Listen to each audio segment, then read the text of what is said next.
That wild animal needed to be removed. Margaret's words oozed with smug righteousness as she stood in my living room, boldly admitting to attempting to poison Max, my expertly trained protection dog. He made my son uneasy. I had to do something to protect him. I gripped the edge of my desk, grounding myself as I watched the footage on my laptop. The security camera had captured everything: Margaret slipping into my backyard at 2 a.m, tossing a slab of meat over the fence. She had no clue that Max had been conditioned to eat only from his specific dish. The poisoned steak lay untouched on the grass, a silent witness to her attempted crime. My name is Olivia Kane. I'm 34. A former military canine handler turned elite dog trainer. Max, my Belgian Malinois, isn't just a pet, he's a partner, a protector, and a decorated service animal who saved my life multiple times in combat zones.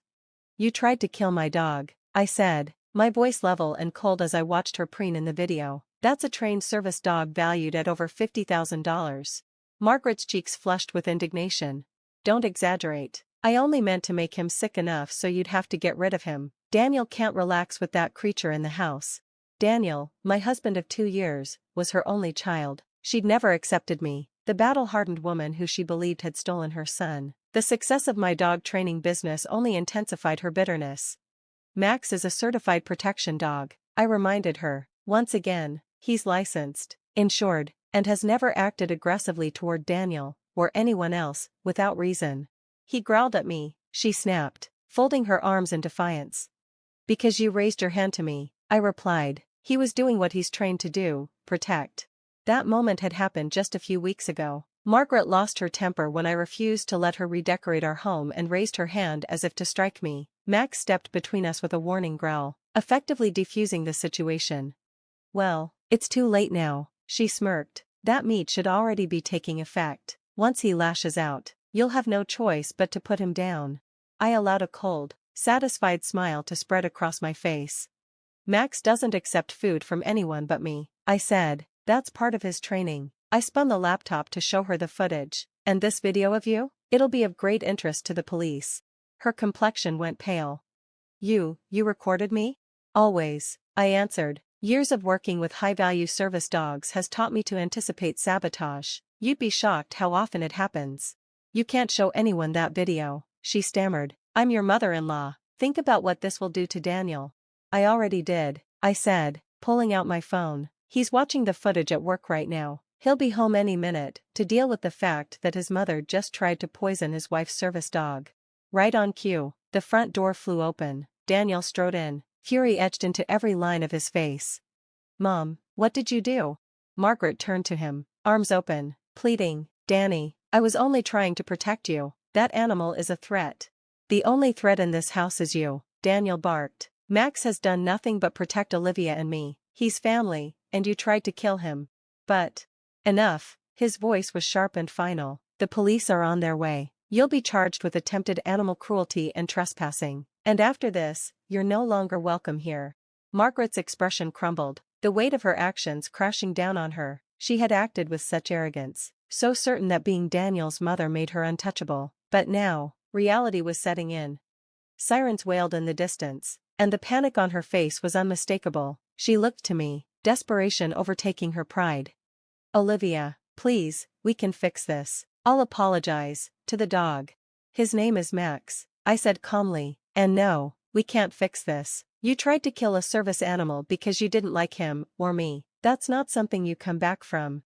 The weeks that followed were a blur of court dates, media calls, and family tension. Margaret's arrest became a local news headline. Mother-in-law attempts to poison veteran service dog.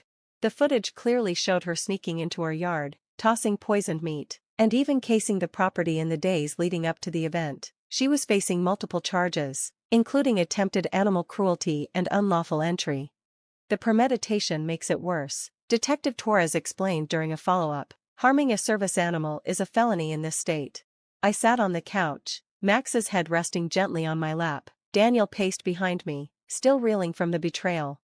I can't believe she went this far, he muttered. I knew she was controlling, but this. Investigators had uncovered receipts in her purse for the toxins used, and a notebook where she detailed her plan to rescue Daniel from that military woman and her mutt. She had been scheming for months. My phone buzzed, another message from Amanda, Daniel's sister. Mom wants us to testify on her behalf, says we owe it to the family. I handed the phone to Daniel, who read the message in silence, his jaw tightening.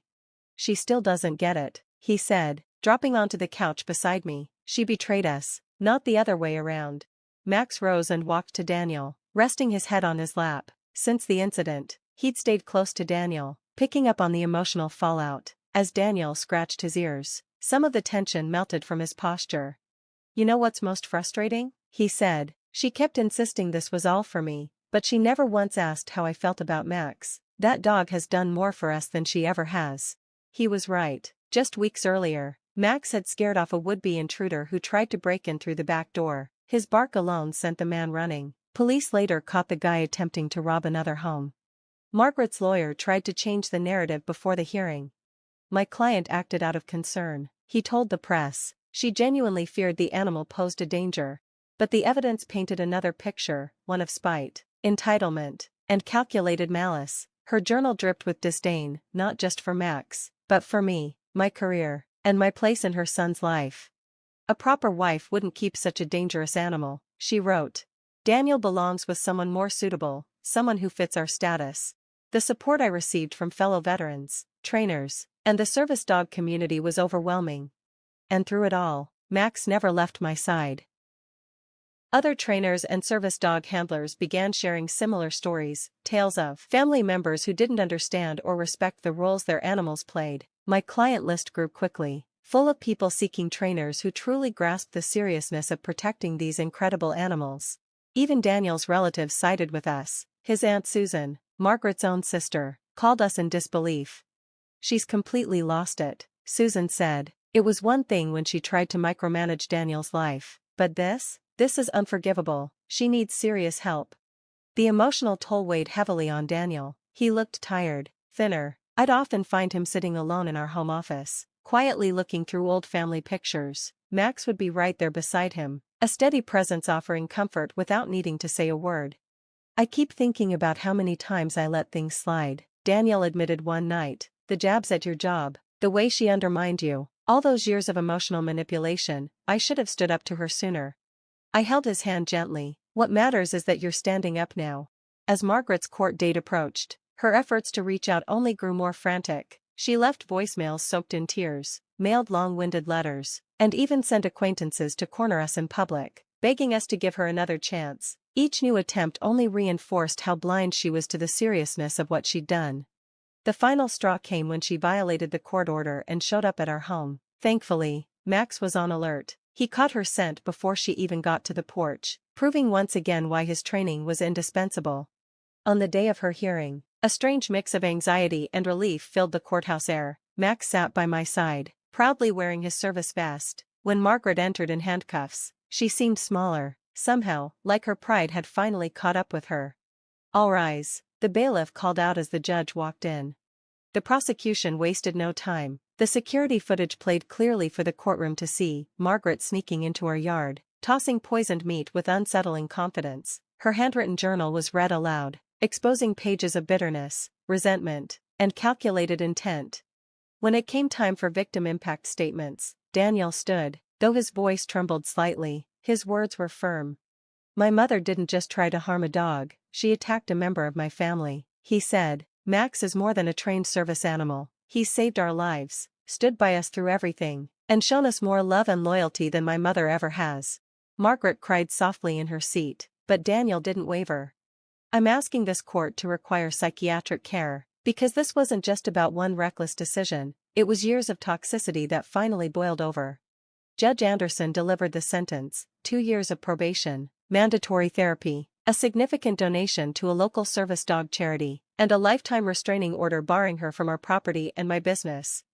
Mrs. Wheeler, the judge said sternly, you're fortunate this dog's training prevented your plan from succeeding. Had he eaten that poisoned food, you'd be facing a far more serious sentence. Outside the courthouse, reporters swarmed us. I stayed quiet, but Daniel offered a short, powerful statement. Sometimes, the family you create shows more loyalty than the one you're born into, and sometimes it takes a crisis to find out who truly stands by you. Life began to fall into a new rhythm after the trial. My business thrived. Max became a local legend, We even launched a new support initiative for handlers dealing with unsupportive families. 6 months later, we received a letter from Margaret's therapist. She was making progress. She wanted to meet us in a neutral, supervised setting. Over dinner, Daniel and I discussed the idea. Max, as always, sat quietly nearby. I looked at him and asked, "What do you think, buddy?" He tilted his head, then trotted off to bring his leash, his way of saying, "We've got this." We met Margaret at her therapist's office. She looked older, drained, but there was a noticeable shift in her demeanor. "I've been doing the work," she began, her voice shaky. "I've learned a lot about boundaries, control, and consequences. I know now that what I did wasn't just wrong, it was cruel." Turning to me, she added, "Olivia, I didn't just go after your dog. I tried to destroy something sacred because I couldn't dominate it. I'm deeply sorry." This time, there was no smugness, no manipulation, just honest remorse. It didn't erase the past, but it meant something. "I'm not asking for forgiveness," she said. "I don't expect to be welcomed back into your lives. I just needed you to know, I understand now." Daniel gently squeezed my hand. "Thank you for saying that," he told her. "That's the most genuine thing you've ever told us." We left without making promises. Forgiveness wouldn't come quickly, maybe not ever, but there was a shift, a beginning.